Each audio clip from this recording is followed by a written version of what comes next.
Welcome to the Endpoints podcast, presented by the ALS Therapy Development Institute. I'm Jonathan Gang. ALS can happen to anyone. Although many people outside of the ALS community often think of it as a disease that affects older people, onset can occur at any age, in any person, for reasons that are not yet understood. Take, for example, Ajay Sampat. He's 36 years old, he has a wife and 2 young children, and works as a neurologist specializing in sleep disorders. Earlier this year, he was diagnosed with ALS. Facing a terrible diagnosis like ALS at such a young age is, of course, unimaginable for anyone who hasn't experienced it. But, with the help of his family and friends, Ajay is working to make sure he can live as fully as possible with the time that he has. Today, Ajay joins us to talk about what it was like going through all of this and how checking things off his bucket list since he received his diagnosis has been helping him process it all.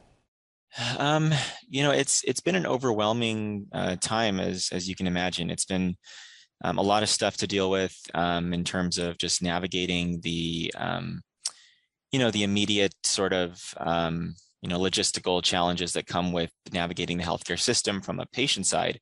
I've done it from a provider side, but it's very different doing it as a patient, which I've learned. We also have 2 young kids, and so that's been also very challenging, navigating all of this with 2 young children. But thankfully, we have a wonderful family and a lot of support, and so we've been able to get through things so far with the help of our family and friends. But it's been overwhelming, to say the least, in some ways. As a neurologist himself, even though his specialty isn't related to neurodegenerative disease, Ajay had some advantages over most other people in understanding the diagnosis process. But he says that even though he knew more about the medicine behind the procedures he was undergoing, nothing could have prepared him for the reality of finding out he had ALS. Well, I think being a neurologist, it gives me probably more of a background to understand, some of the terms and sort of the workup and the medical aspects of things, certainly. I'm not a neuromuscular specialist, and so this is not something that I see in my practice or do in my practice every day. I'm actually a sleep medicine physician. And so it does give me some advantage in terms of, understanding what's going on. But, in terms of preparing and sort of like dealing with the day-to-day issues that come with it, I don't think being a neurologist really makes it any more different, better or worse than anyone else. You're still navigating this like any other individual would, but it just gives me a better sort of background to really understand some of the things that are going on and why they happen. For example, why are certain tests done? Why are certain workup strategies done? Because I've seen that done. But in terms of actually dealing with the results of that workup, that's still very difficult. After his diagnosis, Ajay found his perspective quickly changed, and he had to give some serious thought to what was really important in his life. I think a diagnosis of ALS for anyone who goes through this really changes things very dramatically and very abruptly. You have to kind of think about your priorities and think about your, how you want to spend your time and what's the most meaningful aspect. And so for me, that's been just a complete shift in terms of thinking about what's important and what I want to do. And for example, with my work, I'm still trying to do some work, but it's shifted the focus of where I want to spend my time. Do I want to spend my time doing more teaching or more mentorship, which is really what's most meaningful for me? And so that's really where I'm trying to focus my time there, as opposed to other parts of my role. And I think for anyone, who goes through this, you have to think about, not just your work, but also your family, and thinking about financial implications and all the things that come with this sort of sudden drastic diagnosis. So it's a change of mindset, a change of mental attitude that happens really, really quickly because you're forced to have that change. One thing Ajay set out to do is something many people talk about but rarely get around to.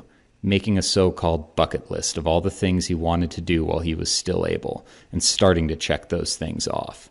The first thing on his list was to finish a long-term goal, seeing a baseball game at every MLB ballpark.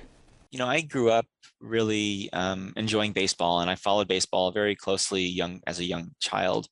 I don't follow it as closely anymore, to be honest. Just, with time, even before all this, you're just kind of not having the same free time to do that. But I've always liked baseball as a sport. And somewhere in probably high school or college, I made it a goal to see all the stadiums. I've always been fascinated by baseball stadiums and the architecture and the different sorts of characters that each stadium has. And so somewhere in that time, I made it a goal to see all the stadiums. And I mentioned I spent most of my time in medical training out in the Midwest, and I saw probably a dozen or so stadiums when I was there, made some road trips and saw the ones around that area. And so I had seen about 24 stadiums, 25 stadiums going into this year. And that's something that I wanted to try to finish in terms of my bucket list. The trip was fantastic. I went on 2 trips with my brother, and we went on one of them in May, and we saw 3 of the stadiums. Then we went to Washington, D.C., we went to Tampa Bay and Miami and saw 3 of them in that trip. And then we went to another trip in June, and we saw my final 3 stadiums. So Houston, Arlington, Texas, and Phoenix. And that was my final stadium. After his baseball tour, Ajay says there's a lot more travel in his future and more sports to be seen. Well, I'm going to try to do as much traveling as I can this year, because, I don't know if and when, mobility will become a significant problem. And so this year I'm hoping to go to actually the US Open in New York. It's always been sort of my dream to go to at least one Grand Slam event. And this is tennis I'm talking about now. And so I'm hoping to do that in September, actually, with one of my good friends from high school who also follows tennis, and we grew up playing tennis together. So we're hoping to do that in a few months. We're also hoping, me and my wife and one of my kids, my eldest daughter, we're hoping to go to the Albuquerque Hot Air Balloon Festival in October. Another sort of dream of ours to really see that in person. And then lastly, we're hoping in December to do a cruise to Antarctica. That's also been a bucket list for both me and my wife, actually. And so if we could do that together, that would actually be very special.